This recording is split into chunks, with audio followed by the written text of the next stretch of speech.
Hello there. Ho, ho, Hi. ho, hello. Had to be different, sorry. Right. So sorry for everyone watching this recording. The pre-show of this was something we Interesting. can't share online, but it was a lot of fun. So I'm still kind of into the laughing thing.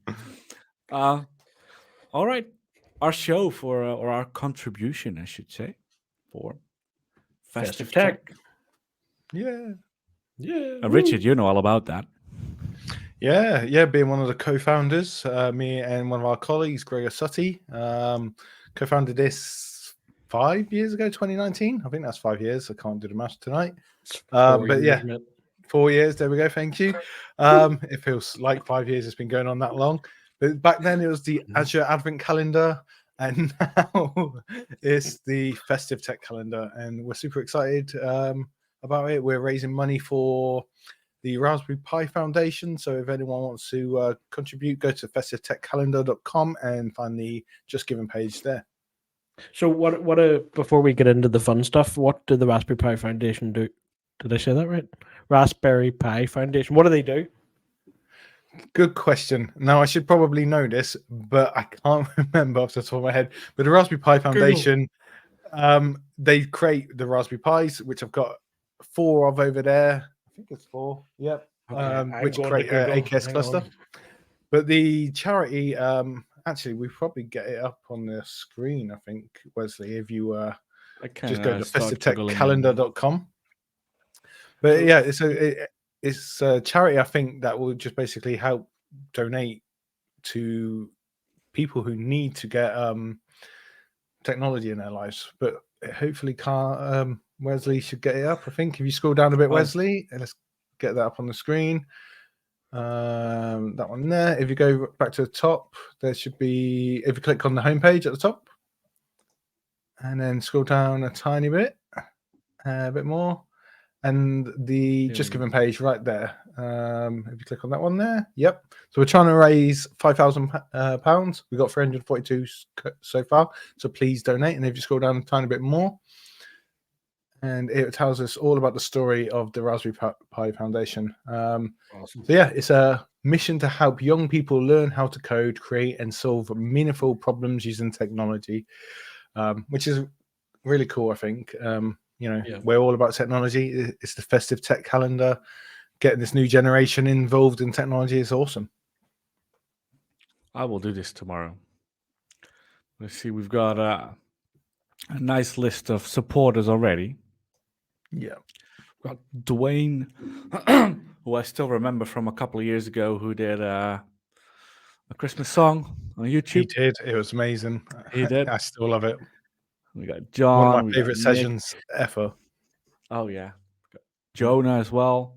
And we're all missing from that list. Sorry. Yep. I used to go at the end to like get it as close to the figure as possible. So whatever's left, I usually try and donate that if it's within my means or as close to it as possible. You're currently on the hook for 4,650.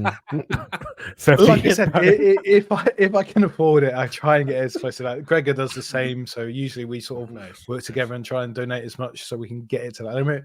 Ideally, we would love it if the community got involved and did it as well, and then we can just top it up and break that barrier, which would be awesome. Awesome. All right, so everyone get involved, donate, good cause, yeah. What are we going to talk about today? What is our contribution to Festive Tech 2023? Well, apart from being on screen, obviously, it's a gift. It's a gift. Yeah, we're going to show some amazing cloud native technology, as always, Cloud Native Weekly.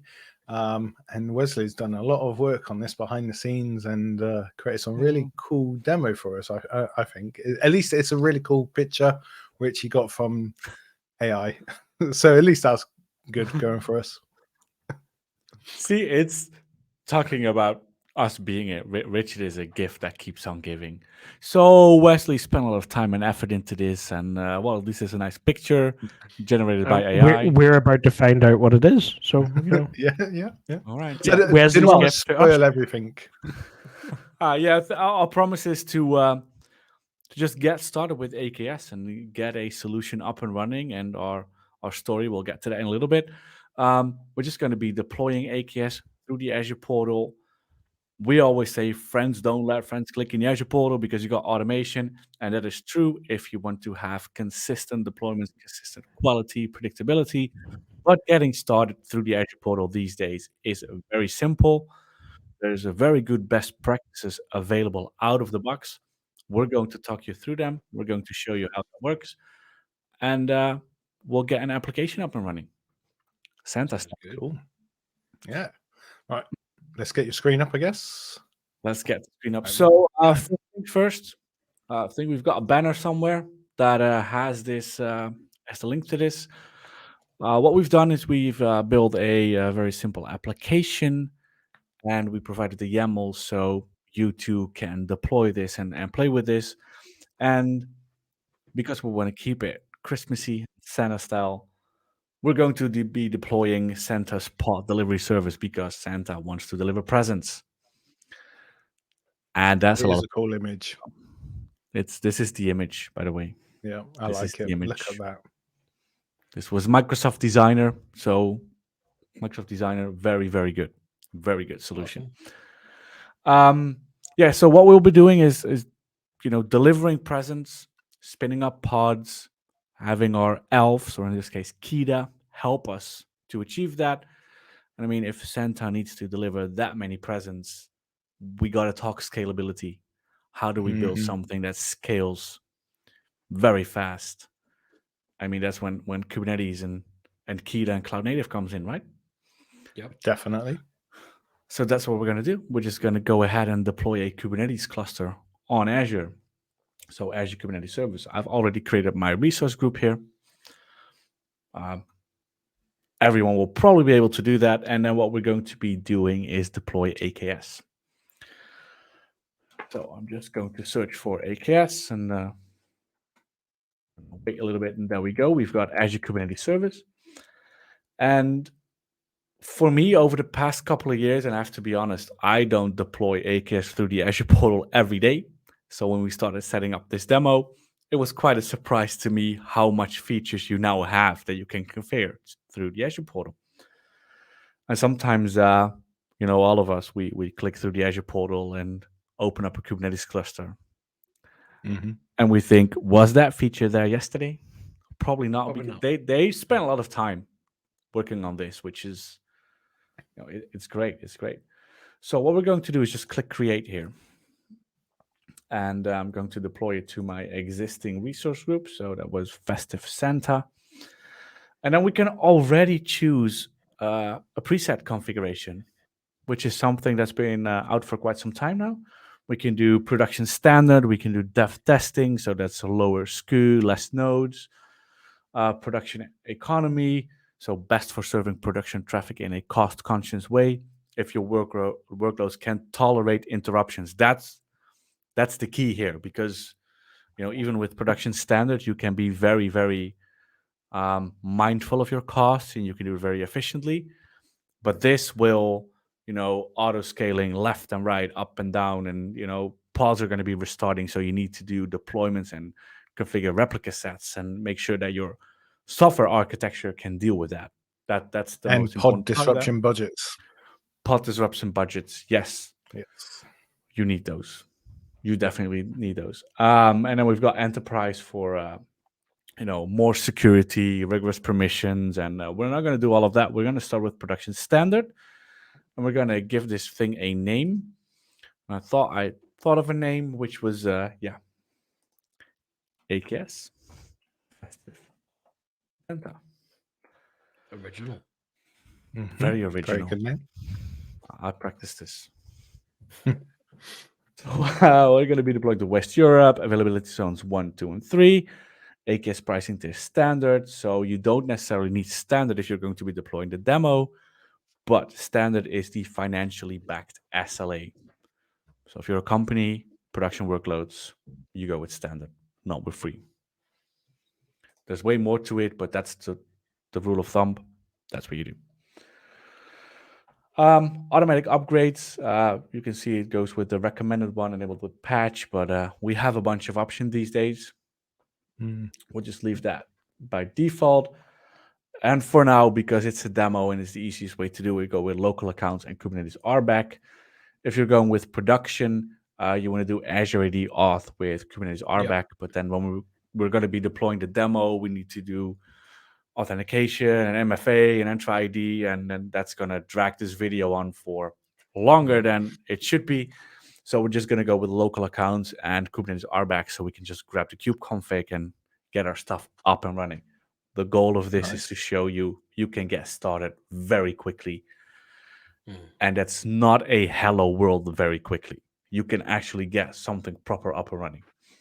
That's nice. See, with are we enabling automatic upgrades in production these days, or what are we doing with that setting? All depends on the application and if it can tolerate it. So, like if you did that cost-saving one, yeah, probably because your application's built to handle restarts and stuff like that. If you've got one replica and it's mission critical, then no, probably not worth it. Awesome. Yep. We're going with a 1.27.7, by the way. We can already do 128, but we're going with the default one. We're always doing N-1 because we don't want to risk stuff at our customers. But I mean, if you're feeling adventurous, go ahead. No, 128 is fine. It's fine, but it's you got API depreciations. You have to figure out stuff, and it's that's what we do. So Noe Pools by default comes with a agent node pool and a user node pool. Agent pool being the system one. You always need a system node pool.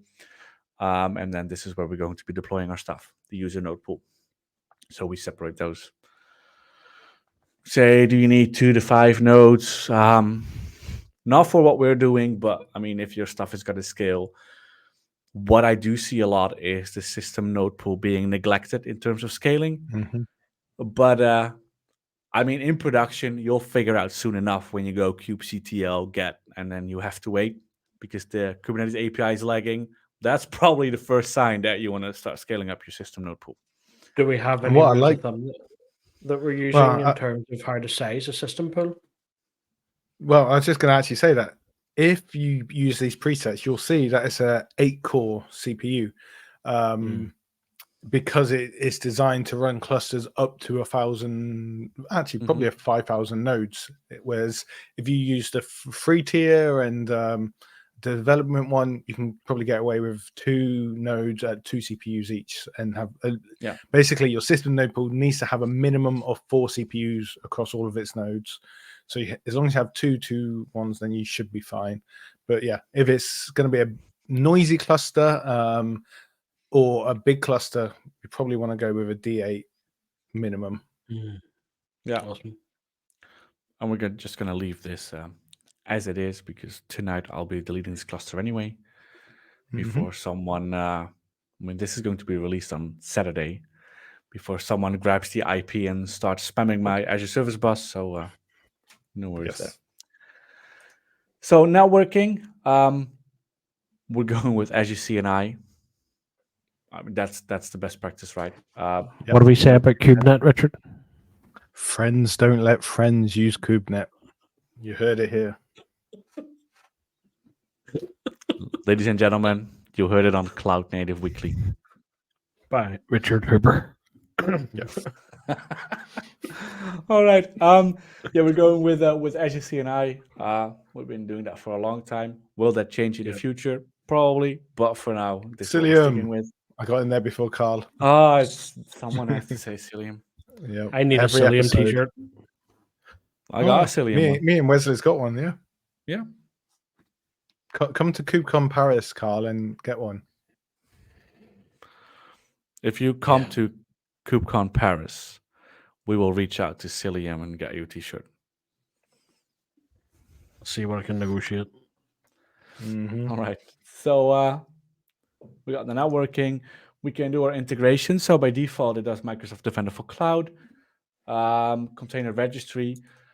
Normally, you would select one. I'm not selecting one now. The reason why is because the images that we use in this demo are also available to you, which are hosted in our GitHub as packages, so you can just pull them publicly if you want to play with this. But what this would do is actually attach the ACR to Kubernetes.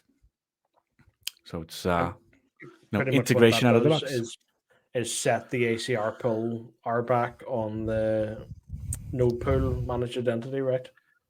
Yeah, you Yeah. pretty much just don't have to deal with the secrets for your ACR. It's just you can just leverage it.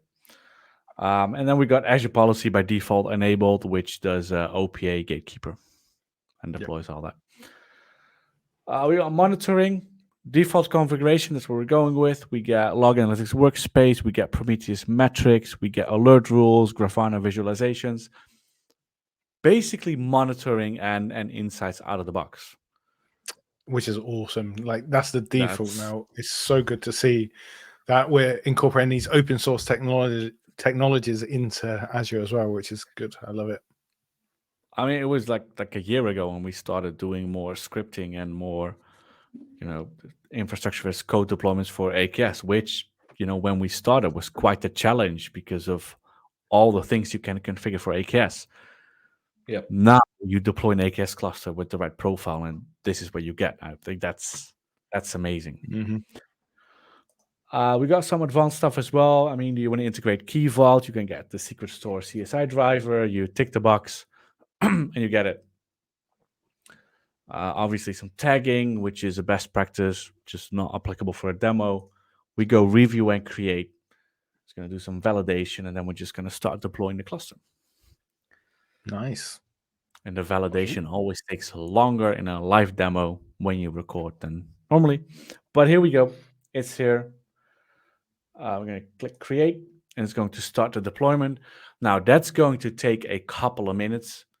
So we just talk. Instead, we could finish the recording and then do like a fast forward kind of thing and make it very flashy, but that's not what we do. Let's talk. It's better to talk. So I just want to go back to the AKS part as well, because this presets and showcasing the best practices like you just have that come with these presets is really good to see, because like you said, back in the day when we were creating it, these services like the managed Prometheus, the managed Grafana weren't even a thing. These are very recent, but by Microsoft adding it to the portal, so when you are just getting started with AKS now, you click that preset, you have basically everything you need to get up and running with the monitoring, with the infrastructure, with the best practices, the right size VMs to start off with. The only sort of downside I see with these presets is it doesn't let you configure outbound type. So you can't say, I want a UDR network, so it goes to an Azure Firewall hub spoke. It can't do a NAT gateway from the portal. So I'm going to stress, if you are going to use this for production, even though it says production standard, don't use it for production. It's good getting started to see what is good for production, but it's not production ready. And I just want to stress that, because I don't want to see people go in there saying, oh, I watched this video, I clicked this, and now I failed my pen test or something. I don't want us to be held responsible for that. But yeah, it's a good starting place. Yeah, and production ready is subjective too, right? Because it depends on the industry you're in. It depends on what regulations and laws and stuff you have to follow, and it depends what you're deploying and what it is. So, yeah, for sure. Good as a starting point, but yeah, move on from there, develop it, make it fit for you. I think it's safe to say when we talk about production ready, which obviously, very subjective. If your application can run on this, then your application's probably fit for a production ready infrastructure, but you do need additional stuff that you want to deploy. That's when you also start looking at things like a well-architected framework and cloud adoption framework, and then you'll be introduced with way more things than AKS itself is. I think in terms of, Richard, what you said with Grafana and Prometheus, it's the result of Microsoft embracing the cloud-native landscape and the extensible capabilities of AKS, and actually introduce that instead of building stuff by themselves. Like, no, let's leverage what the rest of the world build and uses. And you see new stuff coming out every day. I mean, we all seen the news from KubeCon and Ignite with Carpenter. Yes, yeah. I mean, Node Auto Provision, as it's Yeah. the managed services called in Azure, which is really cool. And that came Yeah. all the way from AWS. You know, AWS had Mhm. this cool technology. They've donated it to the CNCF, and now Microsoft has adopted it because it's open source and it's good for the platform, the ecosystem, and that's what I'm really liking about AKS and Microsoft at the moment. They are proper embracing CNCF definitely. open source. And that is really cool. I mean, obviously, over the years, Microsoft haven't always been known for for supporting and being nice to the open source community, but with Kubernetes and their flavor of it and AKS, and Mhm. it's a good time to be involved in Microsoft tech and Oh yeah. open source technologies. So Yeah. awesome. Well, hey, Microsoft even create their own Linux distribution now called Azure Linux. So Yeah. it's totally different Microsoft from when I was growing up, for sure. How are we finding? Have we got any Azure Linux in production anywhere running at production grade workloads? How's it coping? What's it like? It's working really well, actually. Mhm. The only few issues I had is for some of our customers, we manipulate the nodes a bit to change location of log files and stuff. Ubuntu, it's a different version of the underlying Linux. So Ubuntu does one way, Azure Linux does another, but it's actually easier to configure that in Azure Linux using a daemon set to just configure the nodes. And I got a blog post about that actually on pixelrobots.co.uk. And it's lightweight, it's more secure. You had to do a plug.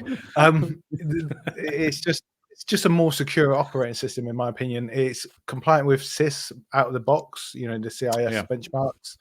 That was done. The decision they made, and I believe because Microsoft own it, this SBOM, the software, the bill of materials, it's easier for them to track because they're not having to worry about third-party bits in this and wait for third parties. They can just compile the kernels and code themselves, get CVs patched a lot quicker. So if you're not using it, I would suggest looking at migrating to it as soon as you can. Do it in dev test first. Don't go straight to production because that's not wise at all.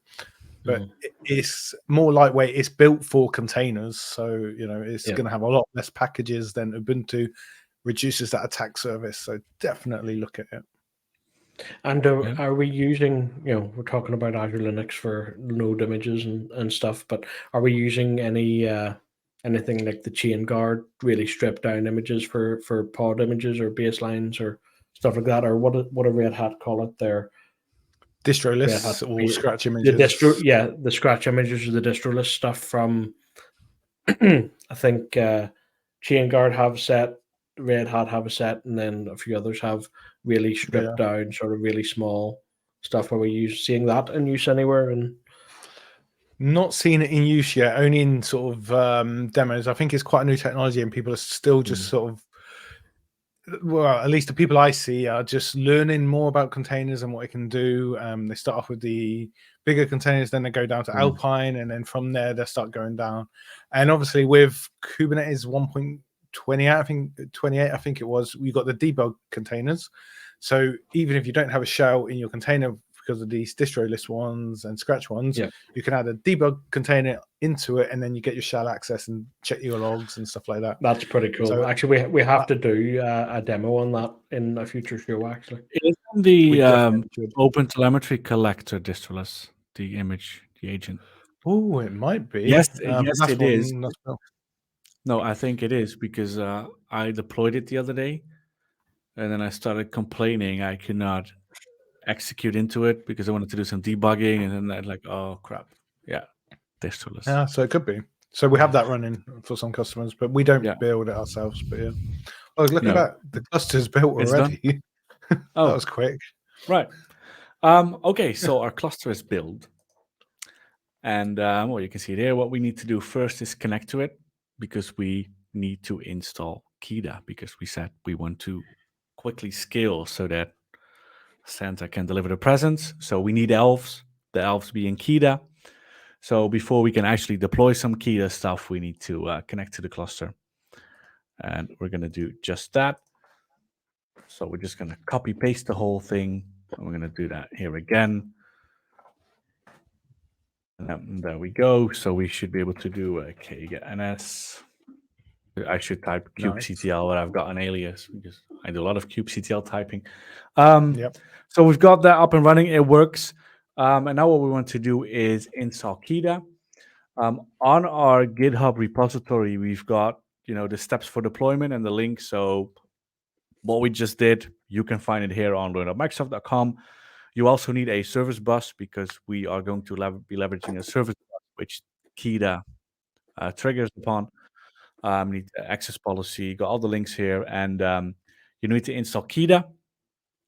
Now, that is something you don't do through the portal just yet, but I'm pretty confident that at some point that will come because everyone uses Kida these days. Mm-hmm. So yes, there's a link to it, but the too long didn't read. This is the command. Surely you can type in your resource group and cluster name, and you should be able to install it. Now, that so this is using the add-on version of Kida from the AKS add-on, but you could also install it using Helm if you wanted to. Mm-hmm. You beat me to it. That's exactly what I was about to say. That's exactly that. The benefit of this one, though, is Microsoft managed the updates, so it's done with your Kubernetes version upgrade, so it'll upgrade your Kida when you move from 27 to 28 if there's a new release available. If you did it through the Helm one, you're going to have to go and install that yourself, keep that up to date yourself, monitor it yourself, and make sure you're always on the latest version, all one supported. I have to. But if there's a new honest. feature and it's not in the thing, you might want to go back to Helm release. So just keep that in mind. I always did it through Helm. When I built this demo, I thought, let's just follow the readable documentation that's easy to understand for people and do it this way. This was the first time I ever used the Azure CLI and the add-on for Kida on Kubernetes. Before this, I always did Helm, which is fine. Yeah. I mean, whatever works for you, right? Well, the add-on's only just gone GA in the last couple of months, I think, as well. So yeah, and it's just full-blown Kida. There's no it's functional Kida. differences. It's Kida. It's actually Kida. I mean, so's the Azure CNI for Cilium, but it's not full Cilium because there's bits not working. So that's why I asked. Yeah. Is there any functional differences? Sometimes there is. Yeah, it's good to ask. But while we wait for this to deploy, what we could do is I'll open up another one. It's probably check at what we're going to be deploying to AKS while we wait for this. So I'll pull this up as well. And I've got my code. I'll be opening up Visual Studio Code. Here we go. So what we've got is our Santa delivery service here, right? Can you zoom in a tiny bit for our viewers, please? No, of course I can. Here we go. Is this better? So we've got our deployment, Santa's delivery deployment. It's very straightforward, and what you can see here is that we use our GitHub registry, our container registry on github.io/cloud native weekly. Santa's delivery servers 1.0.0. That's where you can find it. It's a public image as well as our Kida configuration that pulls a different image. So what we've configured here, it's some Python code I wrote using Flask. It runs on port 5000. We've got some environment variables, so the namespace connection string to the service bus, which is in our README as well on where you need to set that and how you need to configure that. We've got a secret.yaml here that will actually generate that. We'll get to that in a little bit because even though it's base 64, we'll still delete the cluster after this session. And in production, you do the CSI driver for Key Vault, and that's where you store your secret. So we've got the namespace connection string, the service bus connection string, which it is called in Santa secrets. That's how I named my secret this time. And we've got a queue name as an environment variable, because if you're going to be configuring this yourself and you decide presence is not a very good name for my queue, you go ahead and change that. And then we've got a service, so everything is available. We also published the Docker file and the Python code on our repository. So if you're thinking, hey, I like this demo, I want to retrofit it to something I'm going to do for a community session, a user group, or even inside your company, all you need to do is change the index HTML, change the Santa picture to something you like, change the color, do whatever Easter you like. Bunny. Easter Bunny. I mean, yeah, do that. And it'll Do you work wanna- out of the box. So, Do you want to do this recording again for what's the one in Back to April? school? with Joe Cart? No, Back the to Joe school. Carlisle one. Oh, spring clean. oh, spring Yeah, clean. spring Yeah, clean. we could do Spring clean. that. Yeah, why not? Yep. Why not? with the Easter Bunny. Yep. Yeah, no, it's what do I have it? I'll pull it up as well. But it's good that Right. these demo files you've created it so people can just go and use those again, and Yep.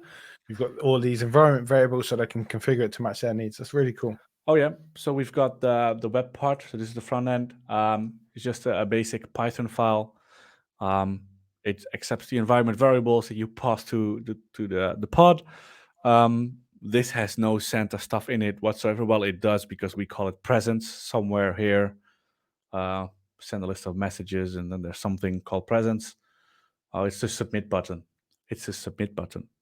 So that also goes into our templates and index HTML. This is what you want to change, right? You see the colors here, very, very Christmassy. And I'm And the pointing title. to. Sorry. Yeah. The title, Santa's Pod Delivery. So Yeah, change that. the title.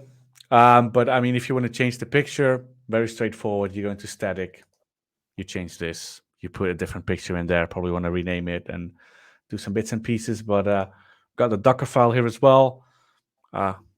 Yeah, all you have to do is just change some naming and it should be good to go. Same with the processing, which is going to retrieve the presence from service bus or KEDA elves, if you will. Got the Docker file here as well, all pushed to a repository, so ready for you to modify and go. All you need to do is pull it. It should be fine. So we've got the delivery service, and we've got the secret, Santa secrets, base 64, service bus queue, connection string. Again, put it in the key vault, enable the CSI driver. But for demos, this is a little bit quicker because we're already at 32 minutes. And if we do all of that other stuff, we'll be out here for an hour or more. And then we've got KEDA. So what we're doing here is installing KEDA on our cluster, which is already installed. If I now do kget ns, I know it's in kube system. I do kget pods dash and kube system. You can see that our KEDA stuff is up and running. Nice. So there's a lot of other pre-flight and post-flight checks you can do to verify that KEDA is working. But it's safe to say if you do it through the add-on, it doesn't fail provisioning, and you see KEDA pods running, it is working. So then we're going to be deploying KEDA. So the timing of this is great because we're going to talk about what are we deploying here. I've got 2 YAML files stuffed into one. So that's why you see the 3 dashes in YAML. First, what we need to do is configure our trigger authentication. So then we're going to tell KEDA, hey, if you're going to look at Azure Service Bus, the elves are going to pick up the presence. This is the authentication that you use. That's how we configure it, and it's looking at that Santa's secrets and the Service Bus queue connection string. Nice. Then we're going to do KEDA. You've got skilled objects and skilled jobs, and there's much more you can do. What we did is skilled jobs because we don't, if you do skilled objects and you've got a deployment, you can set it to 0 containers or 0 pods running, but we don't even want anything to be configured until we need it, which is what a skilled job Just like does, Santa. right? Santa Just like delivers Santa. it just once a year, It's not Once a needed year, all the year. The rest of the year, we don't need a job waiting to be ready to go. No, it's once a year. Santa's going to be packing the presents, sending the elves off to deliver the presents. So we have a skilled job, and that's the cool thing I like about a skilled job, because instead of saying, hey, look at this pod or look at this deployment with these labels, forget about all of that. We do a skilled job. We call it present.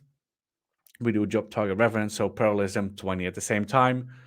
You could do much more, way more, whatever you want. But for a demo, Kida is so fast. It's so incredibly fast. We want to be able to demo it and not have all things disappear and finish with the blink of an eye. So we're trying to, delay it a little bit.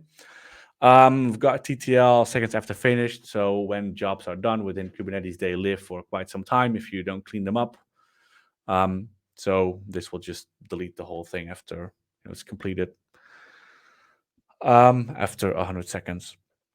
And then we're going to specify a container. So we're not going to point to an existing deployment. No, we're telling Kida, hey, if something happens within your trigger, we'll get to that in a bit, spin up this container, it will deal with it. So this container, this pod, is the processor that we wrote in Python. It will pull the image, it will pass the namespace connection string, it will tell it which queue to look at, and it will start processing. So this is just a definition of the pod we're spinning up for the job, essentially. And then we've got the trigger where Kida is actually looking at the Azure Service Bus. These are the triggers. They work out of the box. Go to kida.sh. There are so many scalars available, Service Bus just being one of them. And we're telling it, look at the queue name presence, maximize the message count to 20, because once again, we don't want everything to go too fast. We want to see stuff scale up. And then use the SB connection that we configured at the top of this file to authenticate to Azure Service Bus. So essentially, Kida is doing it in this order, is doing this, and it leverages the authentication that we wrote at the top of the file. Once something happens in the queue name presence, this is what's going to happen. The scale job is going to execute. That's essentially how this works. Nice. So yeah, it's once you do it, it's not that complex. Once you do it and get it, get the exercise done, it's not that difficult. So we can do kget svc. We have nothing now. So what we'll be doing is actually deploying these files, starting with the secret, because we need the secret. All the pods use this secret to deploy to or to connect to Azure Service Bus. Then we're going to apply and deploy, or essentially deploy, our CentOS delivery service. And then we're going to deploy our Kida elves that will deal with the scaling of the pods. So if we look at this kget jobs, we can see there's no jobs running at all, nothing. Mm-hmm. If we get the service, we can see we've got an external IP, and I think somewhere we still have a browser here, and we're just going to go do that. It's going to take a couple of seconds because it's deploying. So if we don't have to check anything else, we can do the kget pods, and we can see that the CentOS delivery service is running. We just have one replica running. You could have 2 or 3 or 5. But the thing is, we're going to scale a backend very quickly by, just doing that through one single portal. I'm still being impatient, so I'm just going to press again. So this is basically accessing that deployment that you've just shown us, which is hosted in the website, which you showed us earlier. And it's just waiting for that code to get compiled, I'm guessing, inside on the startup of the container or Azure to do the connections from the load balancer in. Normally, this is the public IP and the load balancer to be configured, because this is what happens, because we have that's why, I'm not worried in this live demo, like, oh, it's this page not found. So what's happening here is because we set it to type load balancer, and normally in production, what you would do is do not set it to type load balancer. You just have an internal IP to the cluster or an internal IP to the VNet. And then you have like an ingress controller and your ingress configuration that will point to that service, and you do domain names and certificates and TLS and all that fancy stuff. This actually, even though Kubernetes says it's done, basically what it's saying is I have applied or I have sent the configuration to the Azure Resource Manager APIs. It's provisioning. It gives me the state that it's done, but then we know how that goes in Azure. You need to wait a couple of seconds before it's actually done, right? So that's what's happening, and that's why I'm not worried. So we've got the service, we've got Kida up and running, and then we've got Santa's plot delivery service. So we've seen the picture, and it's up and running. So what happens is when we do this, we can submit messages. How many presents do we want to deliver? I We're hope they're going all to coming to do me. that. I hope they're coming for you. I hope they're coming to you.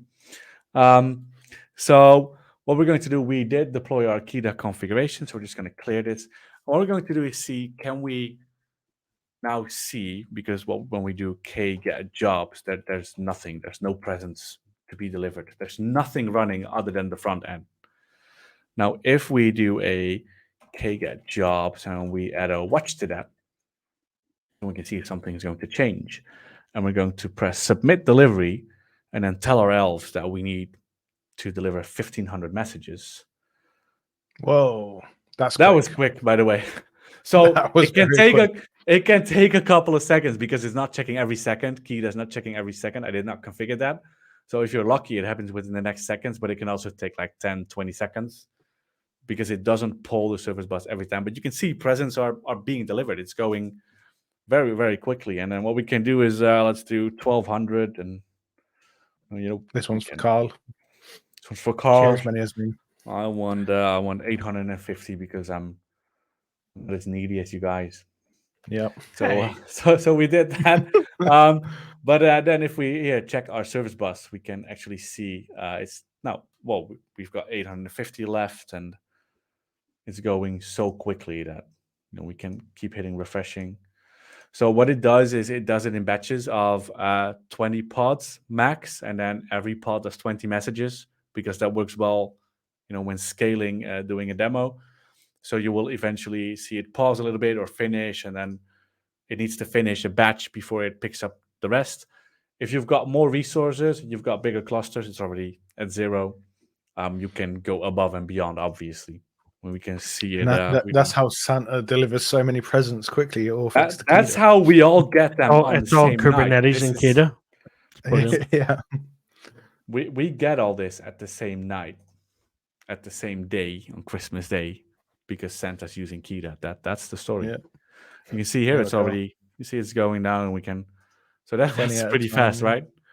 We can see those. I think we can peek from the start, and we can select one, and it will. I think at some point I said a present for you. There we go. Presents delivered. Hey. So that's it. Santa's elves. That Kida are the elves. Yeah, that's really cool. The speed of that was crazy. And then I guess at the end, if you did a Control-C on this watch now and then just did a kubectl get jobs, it'd be interesting to see how many actually are there, because that was going so quick. And it's got quite a few more than left. 20, by the way. Yeah. But yeah, some are completed, some aren't. Yes, you actually have to count the ones with the zeros because the ones are already completed. That's how fast it goes. So it's probably going to be 0 of 1. There's going to be 20. The other ones are done. That's what the TTL of 100 seconds is. If they're done for 100 seconds, then Kubernetes will ditch the whole thing and delete them. Nice. Yeah, so we can we see it work. So all are done. So that means that if we go back to our queue, it should be empty. And the cool thing is that, and that's when I'm thinking, what if we can get node auto provisioning up and running, and that works, and we use Kida, this and that, and then maybe we can also do something with, with other scaling techniques. How fast can you scale something when it's so fast? Because with the node auto provision as well, and using the tool like Carpenter behind the scenes, you don't even need that node pool ready, so you don't even need to have that node pool provisioned. It will go and do all of that stuff for you. You just tell it, Kida tells it, I need this many jobs, these many pods, and Azure and Carpenter will just go, right, this is the best VM size available to you with the right quota you have and availability in the region, and it will just spin up that for you automatically and then get rid of it afterwards. You don't need to worry about these node pools. So super excited about seeing that. This is cool. Yeah, I've seen it's still doing some stuff, and it's going to clean up some stuff. I think if we now do a normal get job, see, there's already 100 seconds passed, it's done.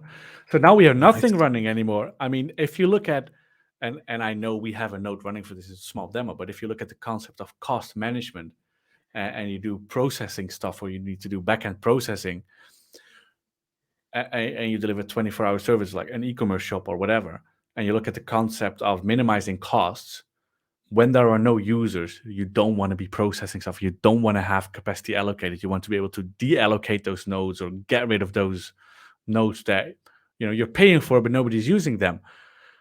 And I mean, this is what helps you with that. Right now, we're doing it with jobs, but the same thing applies to deployments based on, and now it's service bus, but you can go above and beyond. There's so many different scalars that can help you achieve this. I guess if you use an Azure Container Registry with artifact streaming, which is a new preview feature, that container pull time, instead of a minute or whatever, it could be even quicker. Seconds. Yeah. So this is all coming together nicely to keep those costs down, to speed up everything. It's very exciting to see. With what's been released in the past 12 months, I think I broke it. Too many messages that time, maybe. Too many messages at the same time. Oh yeah, that's the thing as well. That's how you can break it. I just send lists of messages to Service Bus. At some point, it will go, no, you need to batch stuff, which is fine. I think with what came out in the past 12 months in CNCF and what Microsoft released in terms of AKS, in terms of scaling and new features, scaling, security, extensibility, everything. 2024 is going to be a great year with the stuff we get to play with. Definitely. Yeah. So yeah, did we definitely broke it? No, we didn't. No, it's come back. I think we were playing with it the other day. Yeah, it's still working. How many we can send with the Python code? So this is proof of concept code. This is to play with. If you do 10,000s of presents, Santa's going to be a little upset because he doesn't have enough space in his warehouse, which is the Azure Service Bus. You need to start batching stuff. So yeah. All right. Nice. See, even with 20, you can see that we did 25. That's before we close. We did 25. So we don't need as much elves to deliver those. You can see Kida doesn't go mental. It'll just do less because it will do it based on what's in the queue once those 25 messages have been picked up. And if you look looking at that bottom bit, it's just 2 pods or 2 jobs. Because what we said, we do 20 messages at a time. In the Python code, we hard coded it to a maximum of 20 presents. So whatever we send at it. But Kida is also just pulling 20 presents in that scaled job that we configured. We said 20 messages. So if there's 25, it will need an additional pod or initial job. So that's what it did. And we see a lot of entries because we did the watch. So it will show every action and change that happens. So yeah. And you can do all of this by yourself. Just go to the repo. It's a next finish thing. The only thing we didn't show is deploying the service bus, but hey, that's documented very, very well. Takes a couple of more minutes extra, and then this is what you do. And then we'll be posting the video here as well, which you can see. Link here once available. So there we go. Awesome. That was it. Cool. Thank you very much. That was a really cool demo. Yeah, I enjoyed building it, actually. It was fun. Yeah, right. Just thinking the real world stuff we can take away from this video is like we discussed with the cost saving alone, but then actually just like a message-based system to process it. You can see this very beneficial to a lot of people. So if no one's looked at Kida for your scaling, definitely go and look at Kida. Kida.sh if you need to find it. I mean, the e-commerce shops, people placing a lot of orders at the same time. That's one of the examples that you need a lot of jobs to process that at the same time, probably at the same speed that you want one order to be processed. And this is how you do it. Nice. All right. And well, with that, we're at the end, right? Yes, less than an hour, which is good. So hopefully everyone's made it to the end. So thank you very much if you have made it to the end. If you skipped it, thanks very much. Go back and watch it again. We'll try and put like little placeholders. This is what we demo Kita, like on YouTube. Yeah. Right. We should do that. We should see if we can do that. Yeah, I've got access to the Festive Tech Calendar YouTube, so we'll see if I can get some chapters added for this video. That would be cool. Awesome. Well, Sounds good to me. that's it. Thank you very much, and everyone enjoy Christmas. Enjoy the end of the year. Have a good one in 2024. We know that everything cloud native is going to be amazing in 2024. Yep. Oh, and if you're new to Cloud Native Weekly and you're just seeing us for the first time on the Festive Tech Calendar, we're up there on YouTube, up there on Twitter. Yeah, you Carl's come. Yeah, we try and do a new video live once a week. Usually on a Thursday. Sometimes if work gets in the way, it might be on a Friday, or we might have to skip altogether. But reach out to us if there's something you want to see. We're happy to do a demo, a video, and go watch some of our previous ones, please. Awesome. All right. Thanks for joining us. And with Thanks, that, everyone. we're out. Thank you, and have a nice day. Goodbye.